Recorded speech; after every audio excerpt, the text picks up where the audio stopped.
Hello guys, আসসালামু আলাইকুম। আমি রাতুল সরকার। আজকে আমি আপনাদের সামনে নতুন একটা ভিডিও নিয়ে হাজির হয়েছি।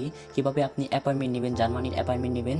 আমরা অনেকেই জানি না। আমরা কত ভাই বেড়াদের কাছে জিজ্ঞাসা করি, ভাই কীভাবে অ্যাপয়েন্টমেন্ট দেবো, ফেসবুকে অমুক ভাই তমুক ভাই, কত ভাইয়ের কাছে হাত পাতি, ভাই একটু অ্যাপয়েন্টমেন্টটা নিয়ে দেন না ভাই, অনেক কত কিছু বলি। সো এরকম আর কোনো কিছুই করতে হবে না।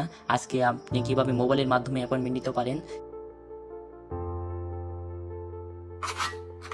সো ভিডিওটি শুরু করা যাক। প্রথমে আমরা ক্রোম ব্রাউজারে ক্লিক করবো, অথবা গুগল অথবা ক্রোম ব্রাউজারে একটা গেলেই হবে। আপনি ক্রোম ব্রাউজারে ক্লিক করলেন, ক্লিক করার পর লিখবেন যে Germany embassy appointment Dhaka, DHAK Dhaka. So গো। এখন লেখা আছে ফার্স্টেই জার্মান এম্বাসি ঢাকা, অথবা মেক অ্যান অ্যাপয়েন্টমেন্ট, এটাতে জাস্ট ক্লিক করব।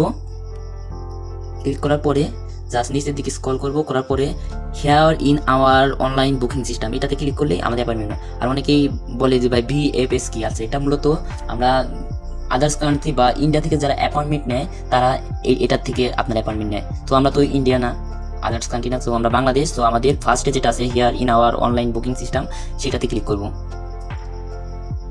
সো ক্লিক করার পর একেবারে নিচের দিকে স্ক্রল করবেন, করার পর লেখা আছে কন্টিনিউ, জাস্ট কন্টিনিউতে ক্লিক করবেন। কন্টিনিউতে ক্লিক করার পরে লেখা আছে দুইটা, এখানে লেখা আছে কন্টিনিউ। আর কোন কন্টিনিউ, অনেকেই ভুল করে ফার্স্ট এডটা দিয়ে দিই। ফার্স্ট এডটা দিয়ে ভুল করা যাবে না। এটা মূলত যারা ফ্যামিলি রিইউনিয়ন, যারা স্পাউস নিতে চায়, অথবা আপনার এই ওয়ার্কারের জন্য যায়, কাজের বিষয়ে যায়, তারা মূলত এখানে অ্যাপয়েন্টমেন্ট নেয়। সো আমরা তো কাজের বিষয়ে যাচ্ছি না, স্পাউস না, ফ্যামিলি কোনো ইয়েতে না। সো আমাদের কি করতে হবে, wait list registration for student, scholarship holders, PhD and scientist. So নিচেটাতে ক্লিক করতে হবে। সো নিচের কন্টিনিউতে ক্লিক করলাম। ক্লিক করার পর লেখা আছে নিউ অ্যাপয়েন্টমেন্ট, উপরে লেখা আছে, আবার নিচে লেখা আছে, একটাতে ক্লিক করলে হয়। সো নিচে লেখা আছে নিউ অ্যাপয়েন্টমেন্টে ক্লিক করলাম। হ্যাঁ, এখন এখানে লেখা আছে last name and first name. অবশ্যই পাসপোর্টের যে নামটা আছে সেম ওভাবেই দেবেন, last name and first name. ওই আপনার পাসপোর্টে দেখেন উপরে লেখা আছে আপনার সারের নেম মানে বংশীয় নাম। যেমন আমার নাম MD রাতুল সরকার, আমার বংশের নাম সরকার বংশ। তো আপনার যেটা আছে সেটা দিবেন। তো লাস্ট নেম আমার সরকার আছে, SAR, অবশ্যই সব বড় হাতে দেওয়া আছে, তাহলে সব বড় হাতে দেবো, SARKAR, সরকার দিলাম। অ্যান্ড সারের নেম আরেকটা ওখানে আছে গিভেন নেম আছে, দেখেন। সো গিভেন নেমে যেটা আছে, যেমন আমার নাম given name MD Ratul, RATUL, Ratul. So ইমেলটা অত্যন্ত গুরুত্বপূর্ণ। এই ইমেলটা এমন ইমেল, ভেরিফাইড ইমেল দিবেন যেটা আপনি 2 বছর ক্যারি করতে পারেন। এটা 2 বছর লাগবে এমন জিমেলটা দিবেন। সো ভেরিফাইড জিমেল দিবেন অবশ্যই, উল্টাপাল্টা জিমেল দিন না, তাহলে আপনার জন্য বিপদ। সো এই সব মানে ভেরিফাইড কিসের জন্য বলতেছি আমি বলি, যে অনেকেই দেখবেন যে উল্টাপাল্টা ইমেল দেয়, সেটার জন্য সমস্যা হয়। আর ভেরিফাইড জিমেল দেওয়ার কারণ হচ্ছে আপনার অ্যাপয়েন্টমেন্ট নেবেন, অ্যাপয়েন্টমেন্টের আপনার আরেকটা মেসেজ দেবে জার্মান এম্বাসি থেকে, ঢাকার এম্বাসি থেকে দেবে। আবার ডকমেল আপনার এটা, এই জিমেল যে জিমেলটা এখন দেবেন সেই জিমেলটাই আপনার ডকমেলও আসবে। আবার ভিসা ইন্টারভিউর সময়ও আপনাকে ডেট এটাতেই দেবে। সো ভুল করা যাবে না, জিমেল যেটা আপনার ভেরিফাইড জিমেল সেটাই দেবেন। সো আমার ভেরিফাইড জিমেল আমি লিখতেছি, আপনারা আপনাদের ভেরিফাইড জিমেলটা দেবেন। সো লিখলাম, একেবারে repeat verified, repeat email. So repeat ইমেলটা আবার দেবো,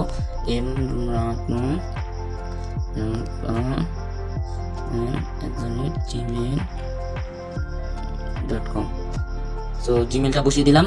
জিমেলটা বসিয়ে দেওয়ার পরে এখন লিখছে please inter your passport number. আছে আপনার পাসপোর্টে আছে এটা 9 ডিজিটের, দেখেন পাশে আছে, ক্লিক না দিলে পাসপোর্ট দিলাম। এখন লিখছে কি আপনার স্কলারশিপ, PhD অর সায়েন্টিস্ট, এটা। তো আমরা স্কলারশিপের জন্য আজ যেতেছি না, স্কলারশিপ নাই। আর PhD অর সায়েন্টিস্ট এটা না, তাহলে এটা কি করবো, জাস্ট নট অ্যাপ্লিকেবল। তারপর লেখা আছে ব্যাচেলর কোর্স। সো আমরা ব্যাচেলর কোর্সের জন্য যাব। সো এটা ব্যাচেলর কোর্স দেবো। আর মাস্টার্স কোর্স, মাস্টার্স কোর্স হলে কী করবো, নট অ্যাপ্লিকেবল। সো আমরা মাস্টারের জন্য যাইতেছি না, আমরা মূলত ব্যাচেলারের জন্য যাইতেছি। সো এটা ক্লিক করবো না, এটা নট অ্যাপ্লিকেবল দিয়ে দেবো। দিয়ে গেলে পরে লিখছে admission already letter received. No, আমরা অ্যাডমিশন অলরেডি রিসিভড এটা করি না, আমরা নতুন অ্যাপয়েন্টমেন্ট নিতেছি। সো আমরা কী করবো, নট দিয়ে দেবো অবশ্যই, নো।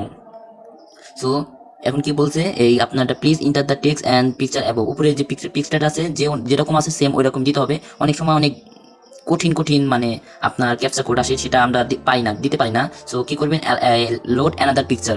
সো লোড অ্যানাদার পিকচারটা ক্লিক করবেন। দেখেন এটাও অনেক কেমন কঠিন না, F8B, তারপরে কেমন বুঝতেছি না, না কেমন। সো আবার লোড দিবেন।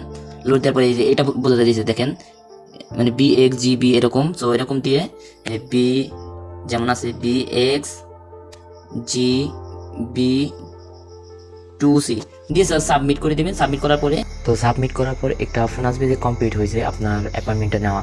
তো তারপরে আপনার 5 থেকে 15 মিনিট পরে আপনার যে জিমেলটা দিয়েছিলেন মানে ওই জিমেলটা চেক করবেন। চেক করার পর দেখবেন এরকম একটা মেসেজ আপনার আসছে।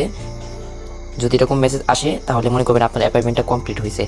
আর মনে করেন যে না আমার নামে ভুল অথবা কোনো একটা ভুল গেছে, তাহলে আপনি কি করবেন, ক্যান্সেল করবেন। ক্যান্সেল করার অপশনও আছে, সেটা আমি পরবর্তী ভিডিওতে আপনাকে দেখাবো।